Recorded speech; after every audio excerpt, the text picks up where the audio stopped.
तुष्टीकरण की राजनीति चंद वोटों के लिए अशोक गहलोत और कांग्रेस सरकार ने की। मैं पूछना चाहूँगी, क्या ऐसा आफत थी कि तुष्टीकरण की राजनीति करते हुए हमारे सालासर दरबार को ढहाया जाता है?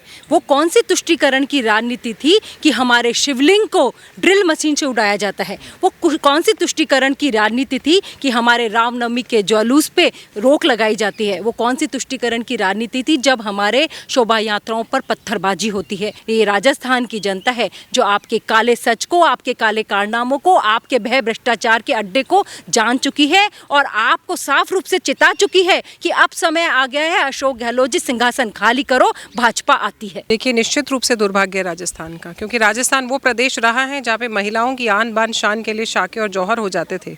आज भी सैलानी यहाँ आते हैं तो उन युद्ध स्थलों पर जाकर के दर्शन लेने का अपना सौभाग्य समझते हैं, जहाँ पे महिलाओं की सुरक्षा और स्वाभिमान की रक्षा के लिए युद्ध लड़े गए। पर आज विगत 5 वर्षों से आप राजस्थान का इतिहास उठा करके देखिए, कोई बच्चे सुरक्षित नहीं हैं। दूध मुही बच्ची से लेकर के 82 ईयर्स तक की महिला के साथ में यहाँ पे रेप हुआ।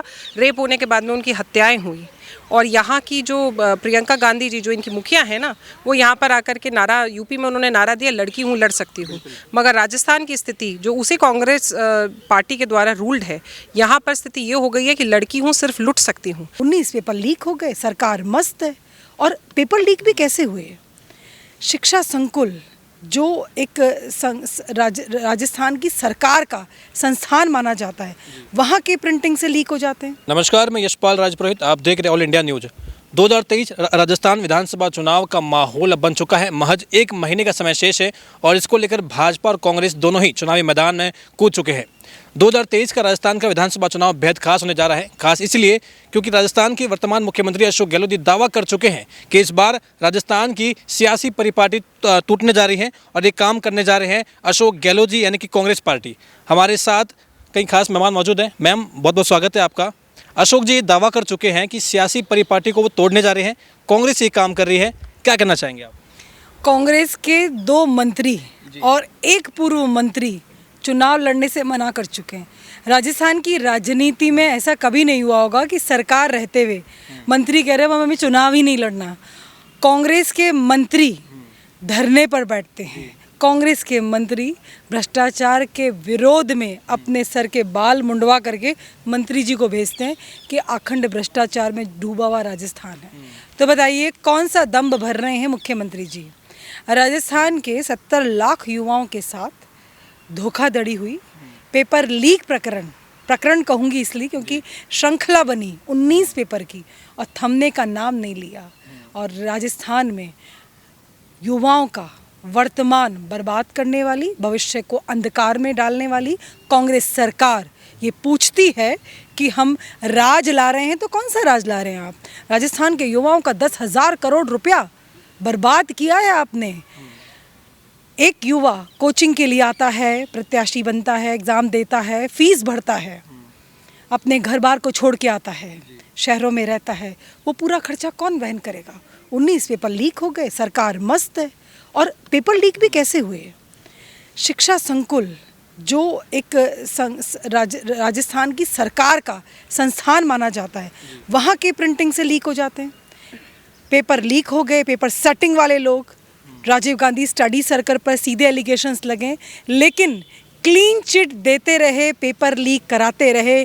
तो राजस्थान का युवा क्या राजस्थान की कांग्रेस सरकार को कभी माफ़ करेगा? आज वो हताश है, निराश है। एक शब्द नहीं है राहुल गांधी के पास, एक शब्द नहीं है प्रियंका गांधी के पास, और सोनिया गांधी तो मौन ग्रहण करी हुई हैं। राजस्थान के युवाओं के साथ खिलवाड़ होता रहा। हाँ, हमास पे जरूर बोल रहे हैं, ये हमास की चिंता है, लेकिन राजस्थान के युवाओं की कोई चिंता नहीं है। बिल्कुल, देखिए 5 साल लगभग पूरे होने जा रहे हैं। बार बार कांग्रेस सरकार ये कहती है कि जन कल्याणकारी योजनाएं बहुत लागू की गई। राजस्थान में जो मध्यम वर्गीय परिवार हैं और जो उससे नीचे जीवन यापन कर रहे हैं, गहलोत सरकार उसके लिए बेहद ही सराहनीय काम किया गया है। और इसलिए वो कह रहे हैं कि बार बार ये दोहराते हैं कि सरकार हम रिपीट करने जा रहे हैं, भाजपा के पास कोई चेहरा नहीं है। पीएम अगर मोदी जी जो है वो राजस्थान के सीएम के अगर वो प्रचार प्रसार कर रहे हैं, तो क्या वो पीएम से इस्तीफा देकर अब सीएम का चुनाव लड़ेंगे? देखिए, एक कल्याणकारी योजना बता दे राजस्थान की कांग्रेस सरकार, जो कागजों से निकल के धरातल पर आई है। चिरंजीवी योजना की पोल इनकी विधायकों ने खोली, अस्पताल में जाके खोली है। क्या बता रहे गारंटी मिल रही, तो कहाँ गारंटी मिल रही है। और जो मोबाइल फ़ोन वितरण करने की बात की थी, करोड़ों फ़ोन वितरित करेंगे, कुछ लाख भी नहीं हुए और उसमें भी बहुत बड़ा भ्रष्टाचार हुआ है। अभी हाल ही में इन्होंने खाद्य सुरक्षा योजना एक पैकेट इन्होंने वितरण किए, हाल ही में किए, कोरोना के समय में नहीं किए। कोरोना के समय राजस्थान की आवाम परेशान रही, जूझती रही। प्रधानमंत्री खाद्य सुरक्षा योजना के पैकेट आ गए, लेकिन राजस्थान की सरकार ने कुछ नहीं किया। हाल ही में जो किए हैं उसके पैकेट में भी भ्रष्टाचार हुआ है। 270 में वो मार्केट में मिल रहा है। कांग्रेस की सरकार ने खरीदी 370 की बताई है, 370 रुपए की बताई, और उसके साथ में उन्होंने उसमें भी घोटाला किया। राजस्थान के अंदर कांग्रेस सरकार के जो खाद्य सुरक्षा के पैकेट बिक रहे हैं, मिल रहे हैं कल्याणकारी के नाम से, उसमें मिर्ची का रंग ना लाल नहीं हो के भूरा हो गया है। ये पूछिए, भूरी मिर्ची कौन खाता है? बिल्कुल मैम, आपसे हम जानना चाहेंगे, देखिए 5 सालों में बार बार ये आरोप लगा है तुष्टिकरण की नीति राजस्थान में हावी रही है, क्या ये सही है? जी बिल्कुल, मैं कहना चाहूँगी कि तुष्टीकरण की राजनीति चंद वोटों के लिए अशोक गहलोत और कांग्रेस सरकार ने की। मैं पूछना चाहूँगी, क्या ऐसा आफत थी कि तुष्टीकरण की राजनीति करते हुए हमारे सालासर दरबार को ढहाया जाता है? वो कौन सी तुष्टीकरण की राजनीति थी कि हमारे शिवलिंग को ड्रिल मशीन से उड़ाया जाता है? वो कौन सी तुष्टीकरण की राजनीति थी कि हमारे रामनवमी के जुलूस पे रोक लगाई जाती है? वो कौन सी तुष्टीकरण की राजनीति थी जब हमारे शोभा यात्राओं पर पत्थरबाजी होती है? वो कौन सी तुष्टीकरण की राजनीति थी जो हमारा गौवंश है, गौ माता है, गौशालाएं हैं, उस पे कठुमर में आप बुलडोजर चलवाते हो? तो ये सारे जो विषय हैं वो इंगित करते हैं आप अब चंद वोटों के कारण आप तुष्टीकरण की राजनीति करना चाह रहे हैं। मैं इनसे पूछना चाहती हूँ, क्या ये तुष्टीकरण की राजनीति नहीं है? जब 2019 में मनु वैष्णव की हत्या होती है तब इनका न्याय कहाँ जाती है? मनु वैष्णव की चीख पुकार आज भी आप अशोक गहलोत और कांग्रेस सरकार को नहीं सुनाई देती है। मैं इनसे पूछना चाहती हूँ कि इनकी राजनीति तब कहाँ जाती है जब उदयपुर में कन्हैया लाल तेली की हत्या आतंकवादियों द्वारा की जाती है, तो तब ये तुष्टीकरण की राजनीति का डिंडोरा नहीं पीटते हैं। ये डिंडोरा पीटते हैं जब अभी कुछ दिन पूर्व ही रामगंज के बाजार में दो समुदायों के बीच में झगड़ा होता है और एक समुदाय को बिना जांच किए, बिना किसी जांच पड़ताल के 2 घंटे के अंदर अंदर 50 लाख रुपए और एक डेयरी बूथ का आवंटन कर दिया जाता है और साथ ही सरकारी नौकरी भी कर दी जाती है। तो मैं पूछना चाहूँगी कि आपकी तुष्टीकरण की राजनीति नहीं है तो क्या है? एक विशेष वर्ग को आप इंगित नहीं कर रहे हैं तो क्या है? और हमारे 2 दर्जन से भी अधिक साधु संतों की हत्याएं कर दी जाती है जिनकी ये जांच भी नहीं कराते हैं। तो मैं साफ रूप से चेताना चाहती हूँ अशोक गहलोत जी, आप ये जान जाइए, ये राजस्थान की जनता है जो आपके काले सच को, आपके काले कारनामों को, आपके भय भ्रष्टाचार के अड्डे को जान चुकी है और आपको साफ रूप से चिता चुकी है कि अब समय आ गया है अशोक गहलोत जी, सिंहासन खाली करो, भाजपा आती है। बिल्कुल, देखिए इन 5 सालों में महिलाओं के खिलाफ अत्याचार भी बढ़े हैं।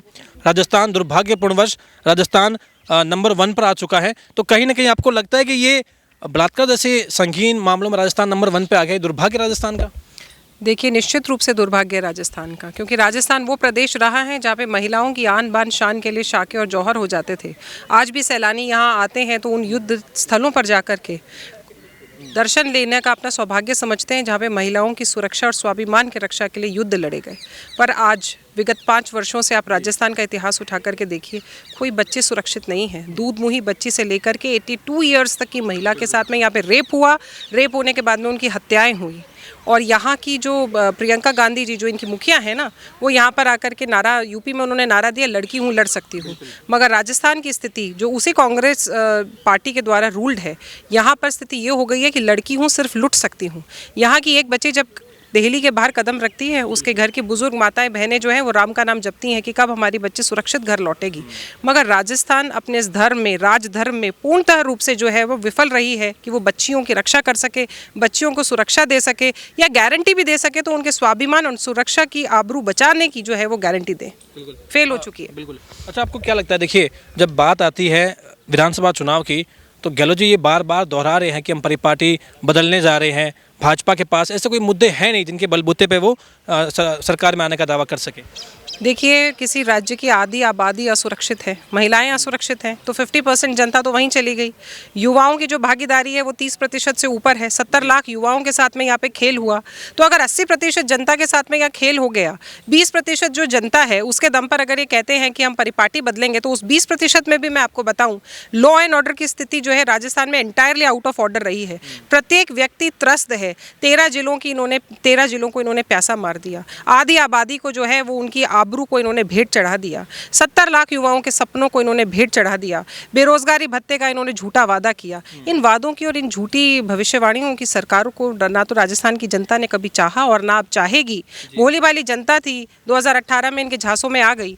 मगर अब आप निश्चित मानिए, राजस्थान के राजनीतिक पटल के ऊपर कमल का फूल उभर के आ रहा है। लोगों का विश्वास, लोगों का जो हौसला है उसको बढ़ाने का काम भारतीय जनता पार्टी कर रही है। उनके हर दुख दर्द के समय में भारतीय जनता पार्टी शामिल रही है, और अब आप इस चीज़ के लिए आश्वस्त रहिए कि भारतीय जनता पार्टी प्रतिबद्ध है उन सबको न्याय दिलाने के लिए। लेकिन इसके बाद में अगर बात करें तो लोकसभा चुनाव भी है, वहाँ पर कांग्रेस भी गठबंधन कर चुकी है। 28 दल साथ में आ गए हैं, कह रहे हैं मोदी हटाओ देश बचाओ, लोकतंत्र खतरे में है, देश गर्त में जा रहा है। क्या कहना चाहेंगे आप? देखिए, इंडी गठबंधन तो धराशायी हो चुका है। ना राजस्थान में है ना कहीं और है। आज राजस्थान के अंदर यदि जो मैं कहूँ आम आदमी की आम ज़रूरतों की जो पूरी है वो सिर्फ केंद्र सरकार ने की है।